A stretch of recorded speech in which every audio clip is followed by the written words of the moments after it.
it's really kind of more in the little things that all the lessons are. Like, you don't have to Mhm. have the big things. And I wasn't planning on even saying this or hadn't made the connection really, but also with death and also with this idea of, like in Eastern philosophy, there's a lot of practicing dying and meditation. You're practicing dying.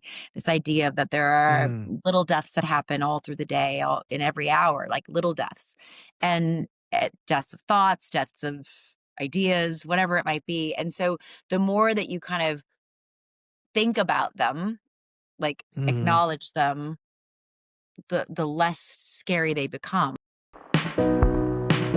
Hey, everybody. Welcome to this week's episode of Love, Loss, and Hallucinations, where we start with those three themes in all their many connotations and see where the conversation takes us. Quickly, if you're liking what you're hearing on the podcast, be sure to follow the show as well as share it with someone in your life who you think would also appreciate it. On this week's episode, wow, it is my honor and pleasure to welcome Christy Turlington-Burns. Christy is the founder and president of Every Mother Counts, which has the goal of ensuring that the maternal health journey before, during, and after childbirth is safe, respectful, and equitable for everyone, everywhere. And it has invested nearly $50 million over the past 15 years to do so.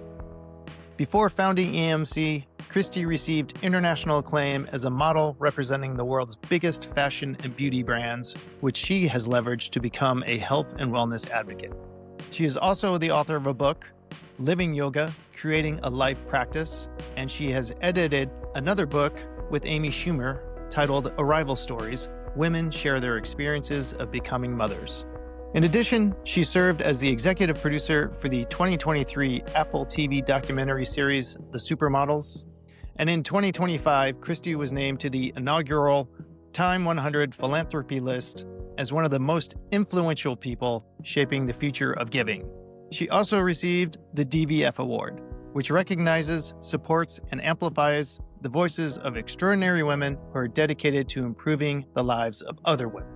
Christy graduated cum laude from NYU's Gallatin School of Independent Studies, receiving the Distinguished Alumni Award in 2023.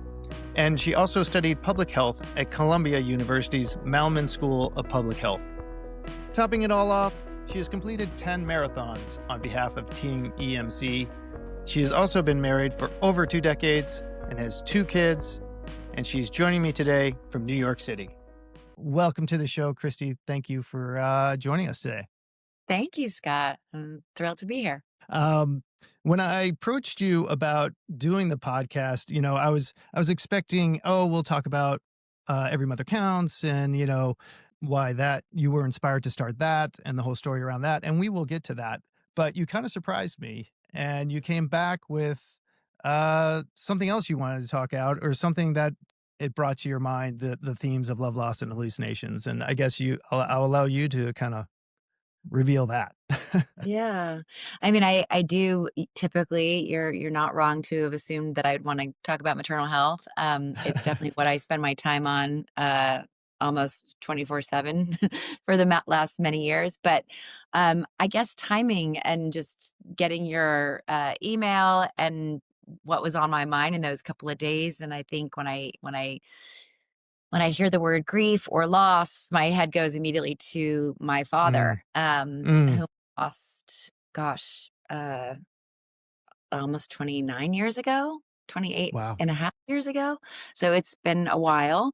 But there was just a few days around that time that I got your email that was sort of on my mind, and a few things had come up around then. So it just was, Mm, interesting that when you sort of, you know, shared what you were wanting to talk about, that's what sort of stood out to me. hmm. It And what kinda was swirling around in your mind, if you're open to sharing around that and your Yeah. father's loss? Interestingly, I mean, I obviously, even though it's been so many years, I think about him a lot. My dad was a pilot, and so usually when I'm traveling, I kind of Mm. think about him. Whenever I get on a plane, whenever I'm at an airport, it's one of the ways that I kind of can endure what travel is today, which is anything but fun or smooth or pleasant. But when I'm in that world, it just puts me in his shoes, like walking through a terminal. Mm. whether it's JFK or any number of airports around the world, because he spent his career traveling everywhere. So he's very much in those spaces. And then also, even, the plane itself, I'm always very critical of how a pilot communicates or does not communicate when there's delays or any challenges going on in the flight. My dad was very, very just clear about the role of the pilot and the safety aspect, and over communicating Mm, being really essential. And I think people have only gotten more nervous to fly. And so recognizing how important that is. And when you're in that kind of collective, it's sort of still a thing that defies reason and odds that logic, you do yes. that. Yeah. So just knowing that, all that emotion and all the things that come with people, and then you put them all together in, a metal heavy, piece of machinery. It's like, that's a lot to carry. Like, it's a lot to Yeah. absorb. It's a lot to hold. And so anyway, I think about him, and I think about just like, if my dad were flying the plane, Mm. we would all feel a lot safer right now. Yeah, and there's certainly that thing where it's like you have whatever, a couple hundred people, and of those, many of them probably have like control issues, and you have to let go of control and just put it in the hands of these couple people up front that you hope that they know what they're doing. And it sounds like your dad had an incredible career with, I think it was Pan Am, right? Yeah, it's been. In the kind of the glory days of flying, um, that he was someone who could be trusted up there to do everything he Yeah. could to keep everyone safe. Yeah, I mean, he loved aviation, and so, you know, dragged us around museums and the Smithsonian and all the things, Kitty Hawk, all the things that, we had, you know, books about Charles Lindbergh, and, this is very much a part of our lives growing up in addition to the travel itself. So Mm. yeah, it's one of the many ways that I still feel like that connection. But there was something, and I can't remember exactly what it was. A friend of mine, well, a fairly new friend of mine that I met recently on an Every Mother Counts trip in Indonesia. I've gotten to be friends with him since, and his family, who have participated in various Every Mother Counts events and run with us. And his son was with me on the New York City Marathon day, and then he had written to me a separate text of like, "Oh, I had this meditation, and I was thinking that maybe one of the reasons why we connected was something to do with your dad." Hmm. And it wasn't an obvious fit for me. Like, it was like, huh, well, he is a father of 3 kids, and my dad was a father actually of 5 kids. But like, it wasn't, and we haven't connected yet. So I haven't had that conversation. But again, it was just another thing that came up in a unexpected way. And I Hmm. think when those things come up, your email, a thought on a plane, a text from a newish friend, like, all of those things are just little signs from the universe that he's there, and that he's present, and that he's still very, very much with me. Swirling in the energy Yeah. and the atmosphere. Yeah. Was his passing your first up close experience with someone you loved dying?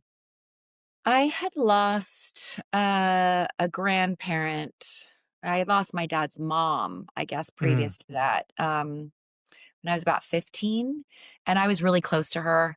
I was close to both my grandmothers, but my dad's mom just took a liking to me. So anything that I could do that set me apart from my sisters, and she often would have me stay with her for weekends, and we just were good companions together. I think I wasn't an annoying little kid getting into trouble, and I also just liked her stuff. Like, she had lived in a small house in the suburbs, but she would let me like play with her coins or her old shoes or her like Mm.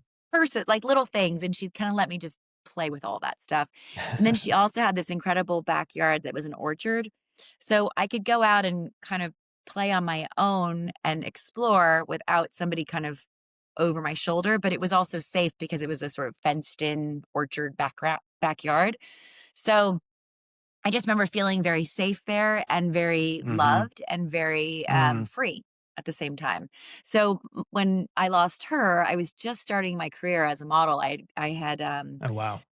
I had started working and went to Paris for a summer, and then on my way back from Paris, I stopped in New York, and that's sort of when I decided that this would be my home one day, that I loved New York and I loved the energy and I just wanted more, more, more.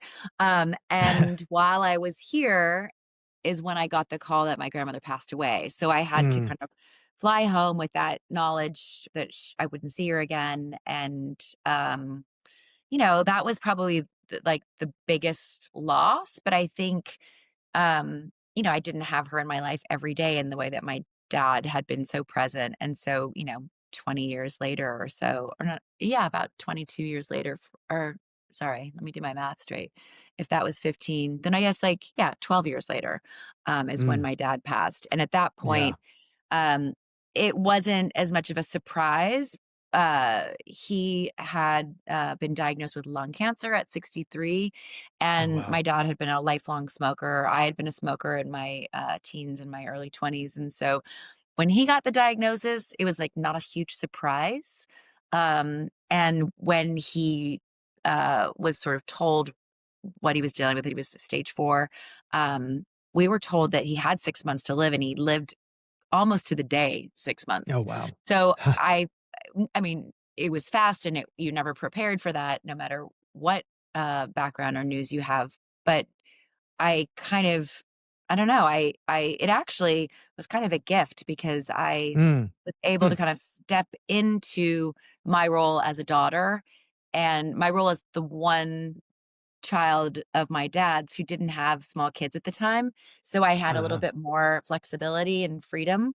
And for whatever reasons, maybe because I was independent and had been living far away for a while, he kind of let me be the boss. He kind of stepped aside and let me, like, okay, I'll be the patient. You tell me what to do. So Mm. that was kind of an interesting dynamic for us to find ourselves in, and I enjoyed the role. It gave me clarity for, like, what I meant to him and what he meant to me, and I was in school actually, here in New York, but I was able to fly back and forth, like, every other week through his chemo to sort of be by his side, And he was in so California? yeah, Or he was in yeah. California at UCSF, and so, yeah, I felt just lucky to have the time at any of the time, and obviously, it wasn't as long as we hoped, and I think we Mhm. did still hope that it would maybe, I don't know, take longer, but I definitely felt like, I think when you lose somebody, there's always that question of, "Did I say this, and did I do that?" And I felt like I mean, I'm sure there were more conversations to have for sure, but I think that I said all the main things, you know what I mean? I Mm. think and I also got to show him because I think that's always been almost more important than the words, is, like, being able to show someone that you love them, and, yeah, I guess sometimes it takes somebody being sick and not well and dying to be able to do that. So, I don't know, Yeah. it was a very hands-on, very confrontational in a good way, um, healthy experience. Yeah, what a gift to be able to be there, like you said, and, what did you mean by, like, you were able to show him? Was that just through your caregiving, or was Yeah. there some other, like, instance that comes to mind where, you hadn't thought like, "Oh, this is wow, that was really deep and meaningful to both of us." Yeah, it was caregiving. Mm. You know, it's so interesting actually. I when I was in school, I studied comparative religion and Eastern philosophy. And so I kind of at that point was already very much a yoga practitioner and meditating and um, sort of developing my spiritual life. And so interestingly, um, caregiving with my dad, it could be cooking or feeding him, although he didn't really have an appetite through most of his chemo treatment. But I I would massage his feet. I would take Mm. care of his feet. And it's so interesting because in Eastern practices, like, the feet are a really Yeah. important symbol. A lot of people, like my younger sister, she can't stand feet. She can't stand my feet. She can't stand her feet. She can't stand people's feet. And I don't know, you have to love someone to, like, to love their feet or to hold their feet. And that became one thing that I could do that I knew brought him comfort. Mm. And somehow I felt very deeply connected to him. Um, Mm. my dad was a tall person. He was, nearly 6'4", Uh-huh. and at a certain point wasn't very comfortable for him to kind of walk up and down the stairs. So we moved a bedroom for him on the ground floor of my parents' house. And I remember just going home to visit. When I'd come home, he'd wear like the NYU sweatshirt, which I'd got him when I started going there. He'd dress up in that way for me when I visited. And sometimes I would surprise him and sometimes not. But at a certain point, he came to just expect me to be there. But that Mm, feet thing, I think, was if I think about how did I show him, it was by holding his feet. mm. I That's used to just cut his hair too. I used to cut his hair. I mean, I was with him when he got his first haircut before his hair started to come out when he had started his chemo, but I would cut his hair. So for me, just to like do those kinds of things. And, 63, he died actually at 64, but just a month or so after his birthday. That's so young. So yeah, it wasn't like yeah. he was this old guy. He was like a young guy that I was able to care for as if he Mm. was a much older person.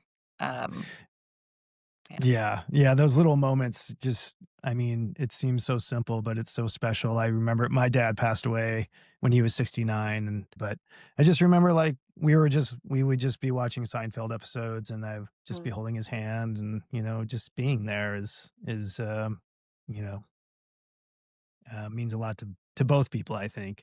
Yeah. And, I'm wondering, as far as, like, afterwards, I feel like this isn't something that our culture deals with very well or expresses or shares a lot, which is, dealing with the grief after the death and the loss and allowing it and showing it.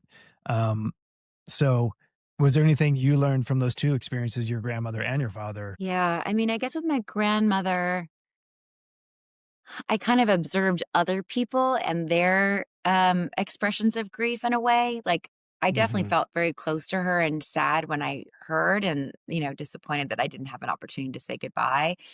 But, she was 86 or 80, I think about 86, and she had broken her hip and, kind of a classic thing, and like went to the hospital and then didn't get out of the hospital. So Yeah.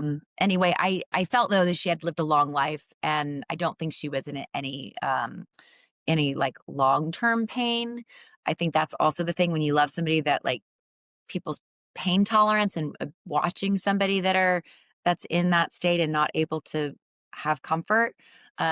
My dad was, I think he was actually on morphine. We had a very at Mm, the very very end, we sort of explored hospice care, and I wish I'd done that sooner, to be honest. But I didn't know very much about it. yeah. But we were in a place where they just had him on morphine, and so just to manage the pain. And I think, and it's interesting, he hallucinated a lot in Oh, those. really?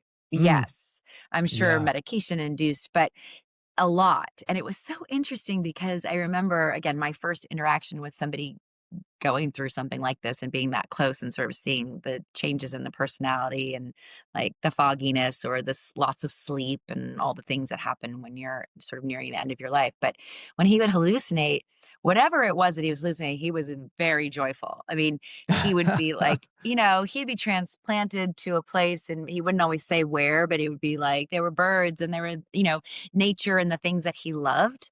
Mm. And I remember my mom's name is Elizabeth, and I call her literal Liz because she's one of those people that it like has to be whatever you say. Like, she can't take the leap, like, oh, let's just pretend that it's a beautiful moment here. Like, she was Yeah. like, no, Dwayne, it's, there's no birds. And, I was like, no, no, no, we go with it. We go with Yeah. where he's at. Um, and I kind of wish I could have envisioned what he was seeing, but it made me happy to know that, he could be out of pain and in some place that he seemed to be happy in. Um, Gosh, the nobody prepares you. I don't think you can be prepared, honestly. I think all of the books and the movies and Yeah. the images we have out there, we know that it's going to happen to us. I think you can't help but sort of see your own mortality when you're witnessing someone face their own. And I don't know, I've known some people that have been much younger that have, accidents and died prematurely, and so many things, right? The older we get, um Right. the more examples and people around us that, don't, just the range of ways that, you can die.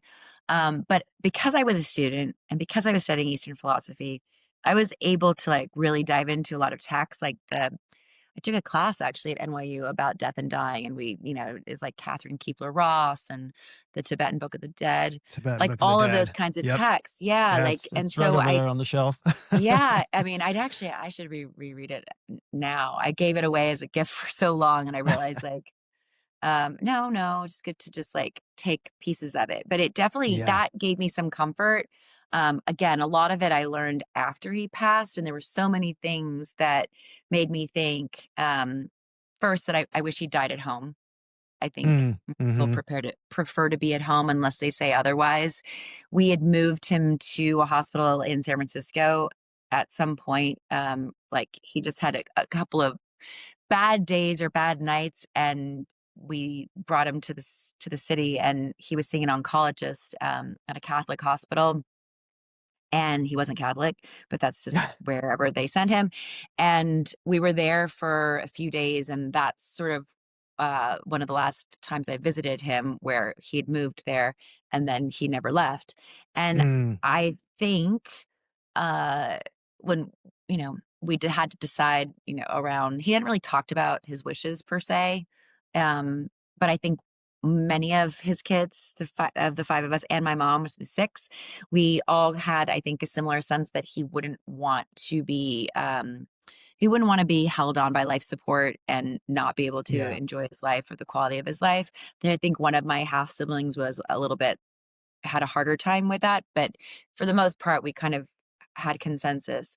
Um, he kind of went in and out of a coma in that last part because once we took him off life support, it still takes a long time. Like these Yeah. are things that you don't know until Surprisingly. you Yeah. know. And I always tell people now, I'm like, yeah, it could take a really long time. Like, and also we had some amazing nurses on the oncology floor who would say, hey, I don't know this for certain, but my sense or what I've learned over time working in this kind of nursing is that they can hear you and they're very present until they're not Mm, present. And so, it's saying, keep talk, talking and keep yeah. talking. So we would, all of us kind of gathered and we'd be in the room and, we'd laugh, we'd cry, we'd sing, we sort of did all of the things. And at some point, they had, and again, Catholic hospital, not by choice, a priest came around to the rooms and they came in and they gave last rites.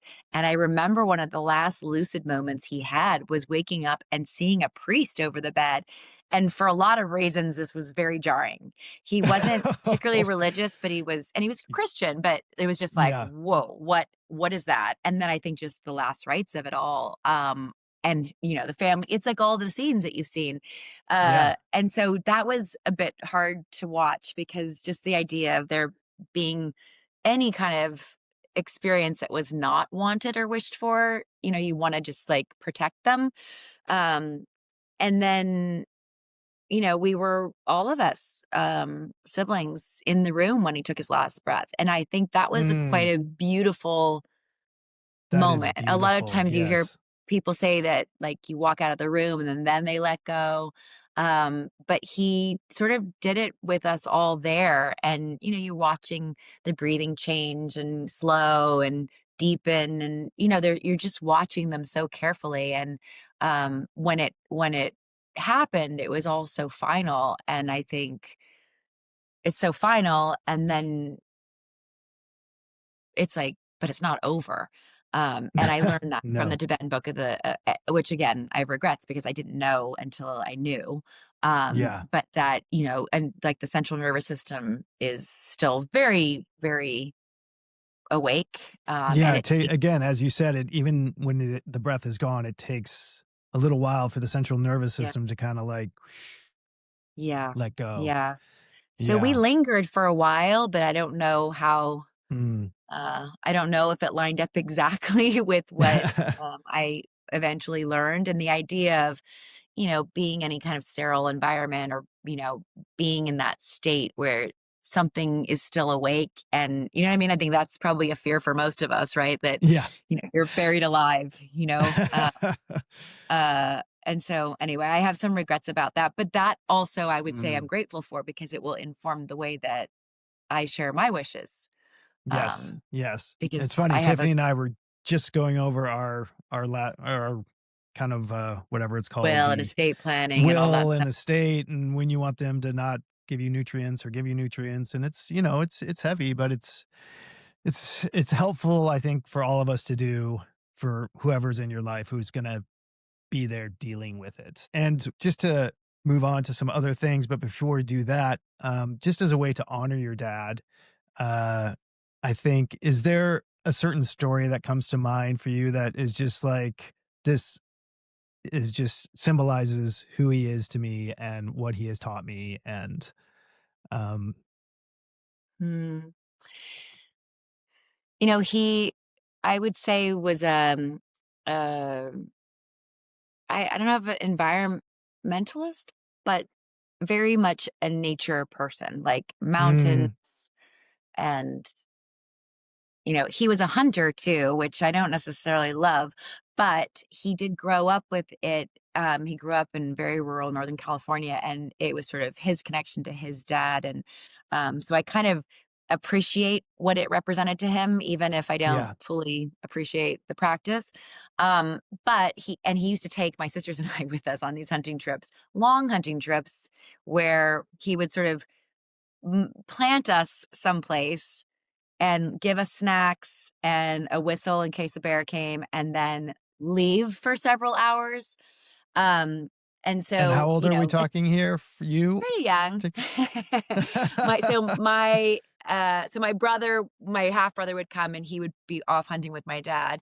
My two sisters and I, who are all within, a year and 2 years apart, probably, I don't know, 7 to 10. So my older sister Wow. being 10 and my younger sister being 7 and me being 8-ish, around that Uh-huh. age. So pretty young. Um, but we loved it. But then we'd always Yeah. fight. And then he'd hear us. He'd be trying to be quiet, like staking out a buck somewhere, and he'd hear us like across the canyon, like screaming at each other or fighting with each other. Um, but I kind of love what he created for us, which was this space. Again, like space and freedom, but somewhat controlled. Um, Mhm. because I think, I'm a parent, and I certainly did not grow up in the era where parents just gave their kids these long leashes and let them just Yeah, go. just left them in the Um, woods at yeah. 8 to run So I around for a feel couple kind of hours. lucky that I had that. Yeah. And he taught me some skills about like self-reliance, I would say, Mm, that I still very much, I mean, I'm a big Emerson fan. I very much identify as a like self-reliance is like a thing that I value, mhm, probably to a fault sometimes. And I mm. think my dad probably did to a fault as well. Um, Wow. Well, and in your email, you also mentioned you learned about feminism from him. yeah, and not in the obvious way, not Yeah, like I was I gonna don't think ask. yeah, I know, it's surprising. I would say, sometimes you learn from your parents, like, the what not to do or what's not Ah, okay, and so I uh-huh. would say that my parents didn't have the kind of marriage that I sought out, and again, probably a fault of the times, maybe because of the examples that they had, I'm not sure exactly, but I kind of grew up in a household where my dad was so great with his daughters because he had so many, and he encouraged us to do every sport and he coached our teams, and we ran, track and field, and we did all these things. We went hunting with him. We would ski. We would go fishing. We did all these like outdoorsy things because he had the one son, but he couldn't do all the things always with the one son. So he brought Right. us along on all those journeys. So even that, I feel like a lot of women that I know who identify as feminists, there's not always, but there's oftentimes a dad behind that feminist who was Hmm, like encouraging of independence and encouraging of using your voice. Not always, but I've seen it quite a lot. And then I would say in terms of their marriage, and I kind of grew up as a little girl thinking I will always work. I will always have financial independence. I will mm, not have to like show my husband like, look what I spent, or can I like, I was like, never gonna happen. I Is will your like, parents had that sort of traditional yeah, relationship? Yeah. yeah, Yeah. yeah. I mean, my dad, you know, I loved him, but I also saw in him, you know, he had a way of being condescending to my mom in front of Mm. us. You know, he had it's like when she would park in our in our garage. I don't know if you had family or people like this in your neighborhood growing up, but he had like a tennis ball that he hung from a string so that she would only go so far. Yeah. You would love our garage because I have tennis balls hanging from a string, which I got from my dad. That's amazing. That's amazing. I was like, "Wow, that is really something." If she's been driving for, you know, how many years? What are you doing? But it sounds like she Well, maybe no needed offense it. to Tiffany, but she would always pull in too far, and then I couldn't get past the car, so I had to, All like, right, all create the right. space. I can be walked back on that one, but I was like, "Wow," as a daughter, "that is so sexist." Her check he'd always make jokes about that, you know, even though I don't think he really believed it, but he would sort of say Mhm. when he'd come home from work, "Oh, I know you've been eating bonbons." You know, I think it was like a joke, but it was a joke that was not respectful, you know, Yeah, and yeah. he didn't value he needed her to play the role that she played in terms of like raising us and being at home and being you know, a stay-at-home mom, but he didn't, I don't think, value it. Or perhaps because a lot of men that I know didn't have that in their mothers. Mhm. They wanted it, so it kind of comes out in a way of resentment. Um, Right. I've seen. But Yeah. I just was very determined, and it's something that I'm unique to. My younger sister just started working for the first time in a very long time a few years ago. My older sister never really had a career per se. They both became moms very, very young.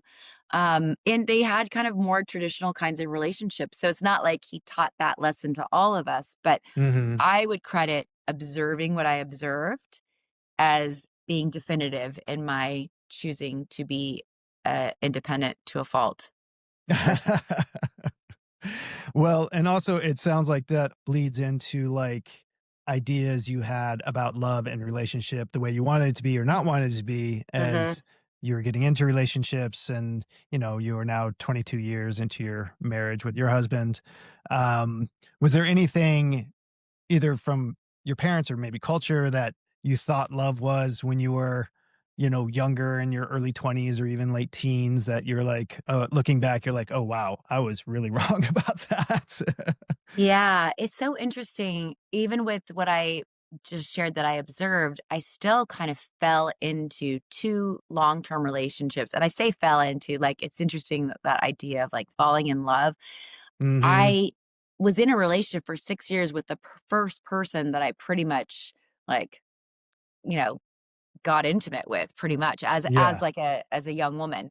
And I don't know, I used to joke even with him at the time, it was like a baby bird or whatever, like you're imprinted and it's like you don't even have a choice because somehow the universe made a choice for you and now they're there and now you're stuck with it and now you're living with it. So I happened to pick 2 very complicated first relationships, men Mm. from and like with worlds that were so different than mine that made my family, and my family was pretty normal, pretty like, you know, not so like there's no real drama. It's like I guess the biggest thing is that my dad was divorced Mm. he was divorced, that my grandparents on his side were divorced. That was kind of before its time. But really that was sort of not that big of a deal in growing up in the 70s. So it was weird that I happened to pick 2 guys with such like they were dramatic, they Mm. were they were intense. They were, I guess both would be self-described artists, Uh-huh. but, like, so different than my dad, so different than my dad. And then Mm. I found Mm. myself at some point like, "Oh, and I don't think that they respect me that much," and that was the part that made me think a little bit about, "Oh, well, maybe that was tolerable," because I don't think that my mom was always she was early in their relationship, but at some point, I don't think that there was that kind of, equality that I really looked for or was eventually ready for, I would say, and found in my husband. So I guess I had to have a few of those experiences in order to appreciate it, maybe. And I will Yeah. say, when I first met Eddie, um, I think it was like right person, but wrong time. I needed some space because I just come out of my second, like back to back 6-year Oh, relationship. wow. Yeah. And it was like, it all was too fast and amazing, but too fast. And I kept questioning it. And we were together for maybe 6 months, got engaged, almost got married. And Oh, then wow. 9/11 happened. So we postponed our wedding, broke up, got back together, and then got And you pregnant, broke and up then got because you married. needed some space, or Yeah. you were just like, I Yeah. really need it. Yeah. Yeah. Yeah. I needed it all along, and I kind of felt pressured a bit. Um, I think he was excited, and we were both kind of at an age, we were both in our early 30s, so it wasn't like we were kids. We were both like, Hmm. all right, we are kind of at a place where we're ready for a serious relationship. But I was I don't know, I was suspicious. I was suspicious of like authenticity somehow. I was suspicious Uh, about somebody being more normal, not having drama, not having those uh, like weird dramatic pangs of like just drama in a relationship. And that was like, oh, is that real? Or I felt sometimes like would put me on a pedestal early on. And I was also like, I don't want that. I want to be like, I really want to be an equal. I want to mm, be like, it's nice to be adored and cherished and like good things about love. But at the same time, I needed to feel like it was a partner that I was going to be choosing. Um, and marriage is not easy, and it takes time to figure that out. And it's like really when you navigate challenges in life that you're like, okay, this is how we partner. This is how we partner to do this or to do that. And sometimes it's fun and sometimes it's really not fun. Um, sometimes it's really hair pulling and tough. Yes. But that, but of I think, course, is where the most growth comes, right? It's like if you yeah. can get And just through coming those back to the thing really, of like, I've never had a period in our relationship where, since we chose to come back together and, sort of had a reset, where I ever thought like this would not be enough, or this is too much. Like it's just always been like, sometimes it's hard, sometimes it's easy. And yet I'd still choose to like make this work and get through whatever it is, or endure whatever the latest challenge is, and to do that hmm. together than by myself. So I've learned a lot about how to be less self-reliant, and I can be more honest about that I know that that's what makes me nervous sometimes in life, like being Yeah. dependent on someone makes me scared. But when you can like put words to it and understand what it is, then it kind of takes away some of that other stuff that I think will find its way out there and create all Yeah. kinds of havoc if Yeah. you And that's don't a name big it. shift to go from I don't want to be dependent on anyone to seeing that relying on your partner is not being dependent on them. It is as you said, a partnership, right? Yeah. And but your ego and mind is still like, but you're depending on them. Watch out, you know? And also, what I've learned is like, oh gosh, when I do depend on him, and if for some reason, which sometimes like you depend on somebody for something and they can't be there for that, not anything big, but Mhm. like little things like, hey, you said you were going to be home to the dogs to feed them and walk them. It could be like little things, right? And Yeah. then that doesn't happen. How that gets me so frustrated. I'm like, see, I knew I should have been the one. I knew I could, da, da, da, da, but it's like, it's really kind of more in the little things that all the lessons are. Like, you don't have to Mhm. have the big things. And I wasn't planning on even saying this or hadn't made the connection really, but also with death, and also with this idea of, like in Eastern philosophy, there's a lot of practicing dying, and meditation, you're practicing dying. This idea of that there are Mm. little deaths that happen all through the day, all in every hour, like little deaths, and deaths of thoughts, deaths of ideas, whatever it might be. And so the more that you kind of think about them, like Mhm. acknowledge them, the less scary they become, right? Those little deaths. And I guess you could turn it around. It could be all the positive things too, right? Like little joy, little sparks of joy versus like, Yeah. big troughs of happiness. That those things kind of, you build up this like cumulative, I don't know, like a toolkit of um, I don't know, things Of to resilience remind. and Yeah, resilience exactly, and joy. resilient. Yeah. Exactly, Yeah. resilience and joy. Yeah. Mm. Um, During that time when you guys decided to separate, um, would you say that that was I mean, as you said, I'm sure there's a lot of pressure, you're engaged and you're dating and, weddings expected, and then you decide to separate, and was it sort of a period of just sort of like, for yourself, you know, just being kinda lost and in the dark about what you really wanted, or were you just like, "I just need to breathe for a second, and let's maybe come back and visit this?" I needed to breathe, but I also was, and I have a tendency to do this, which is to like, I have a lot of energy and I want to do a lot. And Mm, so I take on too much. I think many of us do, but I just take on a lot. So at the time that I guilty. met him, right. And so it's like, I think the big lesson that I had to make, even though I had to continue to make it and I still make it today, I had to make that first real, like, I was like, if I'm going to make space for this experience, I need to, I need to close some doors. I need to Mm, simplify my life to some extent. So that space is only like 6 months or so, but I gave myself, I started to simplify. I had started a couple of businesses when I graduated school because I went to school in my mid-20s. So I finished when I was 30. And so I was like, I'm in such a hurry because I'm starting so late. I'm starting my real career, my future life, as an adult. And so I felt like I had a lot to do. So when I started to like decide, okay, this makes me happy, this thing causes me stress. I need to make space for a relationship to be able to have the kind of relationship that I think is what mhm. this means, right? I mean, getting married is a huge thing and it's terrifying. Yes. Particularly if you're a woman, because I mean, it's loaded. Husbandry is a real thing.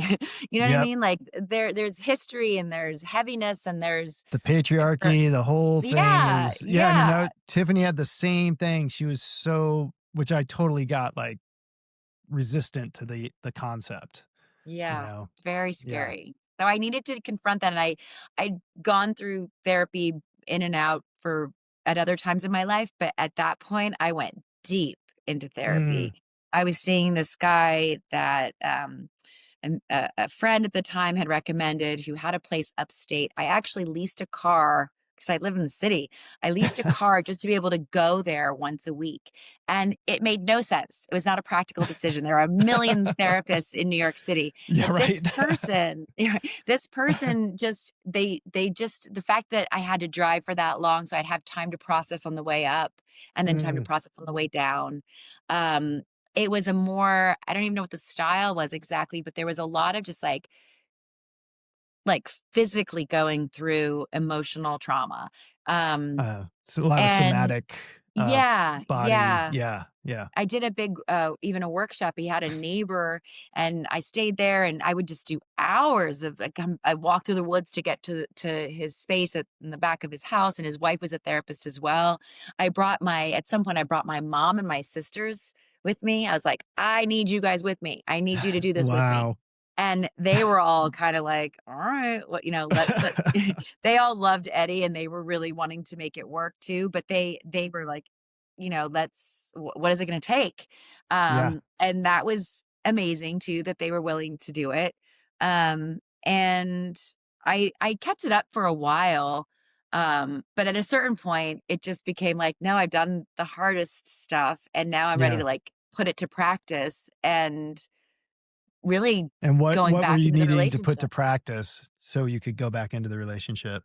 I think I think the making the space, the really trying to be Mm, present, which is always a hard always a thing to do. challenge. Yep, yep. Um, I think, uh, you know, I think that sort of I because everything moved so fast with us, I actually had sold my house that I bought this townhouse when I went back to school, and it was like this big labor of love to do work and restore it, but I was by Yeah. myself. I mean, I was at the end of a relationship, but with somebody that I knew was not gonna be my future person, so I kinda did it for myself, My dad actually got to come for the first Thanksgiving there. Now that we're in the season, it's always very fresh in Mm, my mind. He yeah. came for like, we got it ready just so I could be able to have my family for that first Thanksgiving. And so I gave up this place that was so like, this is me and my education is me and this is all like for myself. And then at some point he said very honestly, like, maybe we should look for a place together, like not my Mm, place and not your place, but maybe we should find a common place. Even though I hadn't lived in that place with someone else, he just was like, maybe we should just find it. I was like, okay, that makes sense. That makes sense. But we yeah. ultimately found a place very close to his old place. Like we're a block away. He uses that place now as an office. So 1 block away. And I sold my townhouse and then bought this place because it was like, let's just jump in. And then when we broke up, we had a few months where we were neighbors and we had a dog that we shared. Yeah. And I remember every day being here, like I'm in this house now. We live in this place now. But at the time, I remember thinking, I can't believe that I let go of this dream of mine. Oh, your other place. And now we're Yeah. not together and we're neighbors. And when we walked past each other and I had the dog, I had the custody, the dog like pulled from me to go to him. It was awful. It was awful. Oh, that's Um, terrible. so wait, how did I get to that? Oh, about the decision. So I think it was almost like eyes wide open when I came in. I was like, Hmm. there are things about him that I'm like, I don't understand sometimes. There are things about him that kind of can drive me a little bit crazy. But but there are so many things that I love. I love just the time we spend. I love watching movies and I love cooking and I Mm, love like just like the home stuff, the like simple stuff of being with someone every day, yeah. waking up and deciding what you want to do and like this like the very very simple stuff. And I think in a way I didn't even know that I wanted that Mm, until I hmm. had it as an option. Had it. Yeah. And do Yeah. you find you two still have like curiosity about each other? And, Yeah. I mean, we're so yeah. different in a lot of respects. We're both very hardworking, so I think there's that. Like we work all the time. We care a lot about what we do. It's not just like work. I mean, like you guys are the same, right? It's like Yeah. you love what you do and it's stuff that that fills you in different ways. So we both have that for each other. We share about it, but we don't like know every detail of it. So it's also nice because it's like, oh, I didn't know, Yeah. there's like we're surprise each Little other. surprises. You Yeah. know, Yeah. Eddie wrote a book last year, and so Mm, love that I book. had thank you. Well, thank you. He's thanking you. He I knew a lot of it as he was thinking through it, and then of course I read early drafts of it. But watching him do like Q&As on it, I Hmm. like just light up watching him be lit up and Oh. being excited to talk and to be animated. He loves Q&As with his films or anything that he creates. And so I love watching people see Mm, him sort of shine. That's another thing I think that's amazing. I I don't like make him come to my work thing so much, but when he does, I'm also like, that's so amazing because he should see me. Like I want to have my kids see me in those yeah. Yeah. situations Yeah. too. Like it's nice for people to see the parts of their partners that they don't see every day. Um, Yeah. Well, and yeah, I that's mean, we just another one of those like little love bits that when you see your partner doing something they're passionate about and excited about, and you feel that joy, that just and even pride, better or worse, yeah. whatever you want to say, like it's just gives me like little goosebumps just kind of talking about it. So, Yeah. No, it um, really does. Like dinners and things like that when we go out with couples and it's like, oh, what one thing we've been finding lately, which is really fun, because so many of our friends are people that we've both known for a long time at this point in our marriage. And a lot of them are like, we have kids in common and we've been kind of thrust into each other's lives through school. Um, and many of them actually. And they're amazing. We love them. they are. But Yeah. we get these opportunities where we've either met new couples at this age, which is fun always, Hmm. or we've kind of started to spend time with people that we didn't get to spend so much time with when we weren't always able to dictate who we got to spend time with when the kids were younger. And so it's been really fun to do that. It's like you get to date again in a way, and you're also Yeah. getting to see other people's marriages, right? And Yeah. Hmm. um it's a fun thing to do, and you get to continue to learn and see how people are doing and how they're making it work. Um how they're navigating hard stuff, and um I don't know. That's been a really fun part of our lives right now, because both of our kids are in college. So, we're like, not like free time, but it's like, oh, we can go out to dinner every night if we Yeah. wanted to. I mean, we're not, both of us, not that social, but if we wanted to, that option's amazing. Eddie's not a Yeah. big traveler, but I love to travel. And I can persuade him. And when he comes, I love seeing him kind of light up there too, because Yeah. he doesn't seek that. But when I bring him in, he lights up. And so that's Hmm. so fun. First, that he can do it. And secondly, that he actually surprises himself.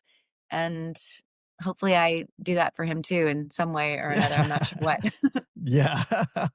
Well, before we get to EMC, just one question around that. And is there um something you've learned about navigating the hard stuff, whether it's like an approach to it when it comes up? Obviously, not sharing what the hard stuff is for you two, but just something that like helps you two get through it. Yeah. I mean, we have had a couple of hard things recently. Like in the spring, our son was in an accident, and Mm, that was a tricky thing because, his accident happened in Mexico, and Eddie was about to start a new film. And so I flew out immediately, and he came out a couple of times during that first like 5 or 6 weeks, but he couldn't change anything. Like, he was directing and writing and producing. mm, He had to be on set. And so, you know, it was so hard to be the one present and the one that was like feeling. hands-on care. Yeah. But I had as much empathy. I was like, and I still don't know the answer, actually. I'm like, what's worse, to be there or not be there? And I kind of think being Mm, away was harder than being there. yeah. And so I really tried to do everything I could to make him feel like, not to add worry, to give him little jobs that he could feel like he was contributing Yeah. when he couldn't do a lot otherwise. And then just to keep him really updated, like details, Yeah. and stuff that when he's eventually, I came back and had Every Mother Counts work to do, and he finished his film, and so we sort of swapped. And then I was like, you're not giving me the details. You're not giving me the details I gave you. But of course, the further he got away from like the surgeries and the accident, the more the less like immediate, seriousness or Yeah. concern was. But so that was an interesting to navigate, and the way that we were able to like take turns, um that one of us could kind of just let it go and jump in, and I was able to Mhm. do that. And fortunately, my team was solid and had their objectives very clearly set for the org while I was kind of out. But Mhm. I sort of had to take an immediate leave, and I took a couple of calls, but for the most part I just made all of my time. And I just was so grateful to know that I had a partner that I could do that with, or that I could, Yeah. one of us could be that person. And then Well, just and it's most recent. Sorry, go ahead. go ahead. Well, I was just gonna say it sounds like, uh, you know, 2 things is, one, that you have a trust of each other to that each other are fully capable and can handle it, and then as you touched on for a second, just the empathy part, like, empathizing, like, "Oh, he's not here, and that's hard too," Yeah. versus, like, "I'm here doing all this by myself." Yeah. Yeah. Yeah. Yeah. Yeah. Yeah, That's and then we could really relate too, because eventually when Mhm. we flipped, it would be like, I've been doing this all day and I've been doing that and I'm so overwhelmed. And it's like, I know exactly what state you're in. Like Yeah. I even know what the room looks like. I know exactly what you're feeling. Yeah. But more recently, his dad was in the hospital, and so he kind of jumped in, and again, because I've lost my dad, I know, like, how scary. And his dad is even, he's in Mhm. his late 80s, and so I just to be that person to say, "Well, do you think about asking this? Or did you, like just knowing how hard and how overwhelming it is Mm-hmm. to try to Mm. navigate. And when you have siblings and, who's doing what. And so, again, a blessing in my father's passing that I have this knowledge and this experience that I can share. So his Mm. dad is doing fine right now, but I feel like that's been another, it's a challenging time, but I feel like, well, one of us has been through it and and he lost his mom too, in fairness to Yeah. him, not that long ago. So we've both been through it now, and I feel like just that thing of understanding, right? And Yeah. knowing Yeah. that how exhausting it is and just come home and not have to talk about it, and you don't have to give me all the details, like Yeah. just Give him when you're space and ready. Yeah, yeah. yeah, Yeah. Yeah. It's one of those long range gifts that you certainly don't see in the moment when someone is passing. Um, But I do wanna touch on your EMC, Every Mother Counts, and before we kinda get into the nuts and bolts of it, for a bit, I just wanna say, like, Every Mother Counts is one of those, and even just having this podcast discussion with you is one of those, like, magical threads where you look back on your life and, like, "How did this end up happening?" And, it's because for this particular podcast to happen was my wife, Tiffany, sitting in a cafe here in Mill Valley, and two women that she knows walk in and say, "Hey, do you want to run a half marathon in a week and a half?" And she's like, "Yeah, sure. Why?" And they say it's for Every Mother Counts. She came home and she's like, "Can I be ready to run a half marathon in 10 days?" And I'm like, "No, but you can finish it, but it's not going to feel good." And then, we end up I was fortunate enough, my wife and I, to go on the trip to India with you that you organized for Every Mother Counts, where we went from like the slums of Delhi to the tea fields of Assam. And as we're coming back, COVID is starting to hit, and people are, we start with this rumor of this weird disease and end with people masking and craziness. And yeah, I consider myself fortunate to see up close, like the work you do both, around the world, but also a lot in the US around maternal health. And I guess just quickly, get into why you started this organization, and we can talk a bit about, where things are now. yeah. Yeah, there's so many things that have happened since we all connected around that race all those years ago. Yeah, I started the organization in 2010. And the impetus for the organization itself really was my own personal experience. And after the birth of my first child, my daughter Grace, I Mhm. hemorrhaged, and again, like, had a really healthy pregnancy, but and all the things, all the options, and all of the plans and, you know, access that I could hope to have and hope for anybody else. But this unexpected event happened, which is that I did not progress to the fourth stage of labor. And because Mhm. of that, a physician had to come in and sort of intervene from and take over from the midwife that Eddie and I had chosen to deliver our children with. And I went from this feeling of complete elation, having had the natural birth experience that I wanted in a birth center here in New York City in a hospital, to being confused, in a lot of pain, and Mm. just not understanding why and how this was happening. Um, that experience really like changed my life in so many ways. Um, Mm. I think the immediate response I had was asking the question, what about the millions of girls and women around the world that don't have access to the care that we Right, if this received? had been somewhere else, you probably would have died if it had been Yeah, in a and developing I mean, country or and somewhere else, meaning anywhere else, any yeah. place that, you're far away from hospital, care or emergency obstetric care or, any rural place, and of course, this Mhm. country is, filled with rural, Yeah, it's places. getting less and less, Exactly. OBGYNs in rural places in America right now. Exactly. Hospital closures are happening daily. Obviously, healthcare is not particularly accessible. Medicaid's under threat. More women are dying today in the United States than they did a generation ago. Mm. So numbers are not It's improving crazy. on this front. And I was sort of shocked to learn that it took my own experience to hear or to read that women were dying in childbirth in the 21st century. Like that just like blew me away. So the more that I learned, the more that I wanted to do something, and I didn't know exactly what that would be, but kind of it unfolded for me, starting to share my story and talk with other women who'd gone through pregnancy or childbirth related complications. And actually that kind of led to just having the conversations about healthcare generally, like Mm. reproductive healthcare, and how um, most of us have had some experience that was less than, right? That made Yeah. us feel like and like irresponsible, or um, like we made a bad choice, or I don't know, selfish, or whatever it might be. And so recognizing like this went sort of, it's such a big thing that so many people could relate to. And so I ended up making a documentary film called No Woman, No Cry after I had my second child without Mhm. complications, fortunately. I went back to school to study public health at Columbia. And like those experiences kind of led me to create Every Mother Counts. I mean, we were a campaign initially just to go with the film when it came Mhm. out in 2010.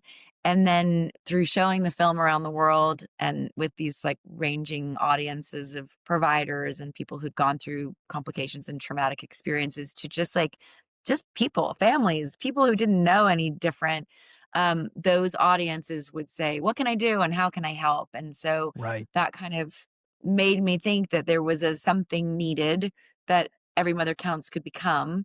And we're really started as like a resource and sharing what folks were doing, what were some of the solutions, what were some of the challenges, and then that led us to become a 501(c)(3) in Mm. 2012. Um, so we've been at this for a while.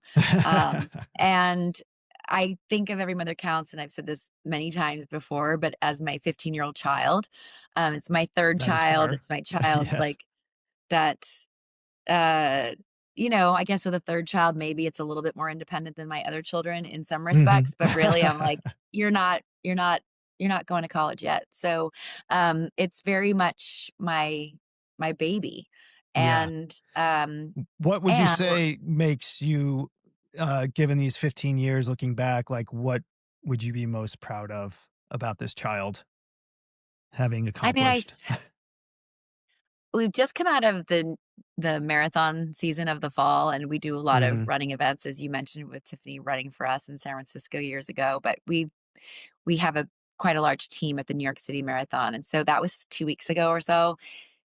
I am still filled with pride because our team is like 105 people or so, which Wow. is we started at 10, it was 10, and now it's that size here in New York alone every year at this point. And when I'm out there and I don't know everyone that's running with us or everyone that's cheering for us, or when people come by our cheering station and they're like, "I love what you do. I love that you exist." Like there's Oh. that recognition, and sort of knowledge about what we do. I mean, I love our name because it's really what our goal is. You know what I Mhm. mean? It's like Every Mother Yeah. Counts. We want every mother to matter, or to be cared for in a way that centers her healthcare through like before pregnancy, during pregnancy, and in the postpartum. Um, and and so that's super meaningful. But in terms of Mhm. like, you know, I don't know, it could be anything. We did a webinar the other week, and we had a few of our grantee partners on there to speak, and hearing them share insights with our very, very committed community of people who support the work that we do, like Mhm. that's really makes me so happy. Today can like bring some of the grantee partners together who might not know each other well, and they can sort of exchange ideas and share models of care that have been effective or ways around certain kinds of things. We had one grantee who's in a red state and one who's in a blue state, and so just having them be able to share, like, we've had to deal with this particular barrier for a long time. Like abortion's not accessible in the state and hasn't been for a long time. And then the other one who's just lost those rights. And so, Oh, just wow. that information sharing and this is what Mm. works. And one of them said at the end of the call, like, just to know that I'm not alone. And so I feel like Every Mother Counts is so important because moms don't feel alone, and they feel like there's a sense of community where they can share their stories and Mm, they can pay forward their own better outcomes or their own good fortune or their own privilege in some ways. And yeah. that the community of people that we support, it's a community. It's like these little incredible lights in the world that are all connected by this sort of unified goal to make sure that women and birthing people survive pregnancy and childbirth and can Yeah. live to thrive and care for their families and be, you know, active participants in society, Yeah. you know? Well, and that's, in my experience, both in America as well as in India, like the two things that really stood out to me, besides the incredible work you're doing of like actually saving women and children's lives, with who are having health complications, was the actual like people saying, "Oh, I'm not alone. I have you as a resource. I can lean on you. You're there. You hear me. You see me." And then also, you have done, I must say, just an incredible job of building community. I don't know how you did it, but whether it's the running events or just really gathering the right people, both who work there and who support it, but both you know close and on the ground, like the community you've created is really something beautiful and special. And Thank yeah, you. you I should mean, you it's should definitely that hold that makes me close to so your heart. happy. When I've seen relationships flourish and I've seen business partnerships come to light, like all these things that, unintended consequences, but in the positive sense. Because Yes. oftentimes you think about that in the lens of like what we didn't know that went wrong. And in this instance, it's just energy. It's like little like energy creates energy. Yeah. Yeah. And that lives on in its own way. And I love that. Mm, me too. Well, gonna wrap up here, but gonna end with three quick questions. There's so much I didn't get to. I wanted to talk about meeting the Dalai Lama and your yoga Oh, practice and all of that good stuff. I just know there's a lot of juiciness there that, maybe we'll have to do this again sometime, on down the road, but let's get to the questions. So, number one, what is something you had an illusion or hallucination about when you were younger that you have since learned is not real?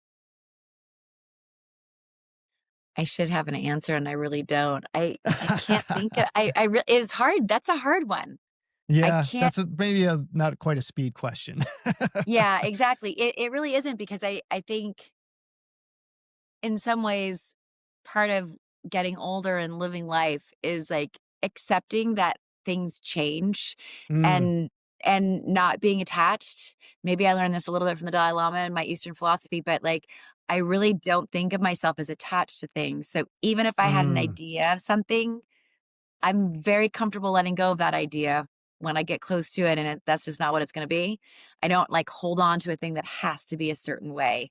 yeah. Um, which is I don't know, it's a gift, I think. Yeah, so maybe when you were younger, you thought things were a little more black and white and like, I need to hang on Yeah, to that. Yeah. yeah. So yeah, there I've there you learned go. that That's a good answer. I like things that. are yeah, yeah, there you go, thanks. In Yeah. summation, yeah. Yeah. What is something you've lost during your life and that could either make you happy or sad?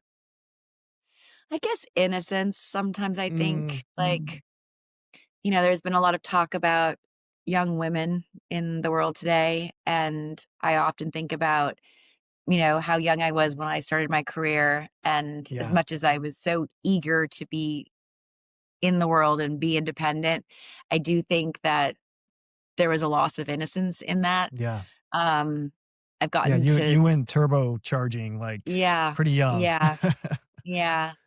Wow. So yeah, Yeah. I mean, it happens to us all. I mean, watching my kids or watching anybody that I love lose innocence, it's like it's sad to watch someone Yeah. lose it, right? And it doesn't have to be necessarily anything major, but it's just those like the veils get lifted, right? When you Yep. learn that, oh, people can be mean.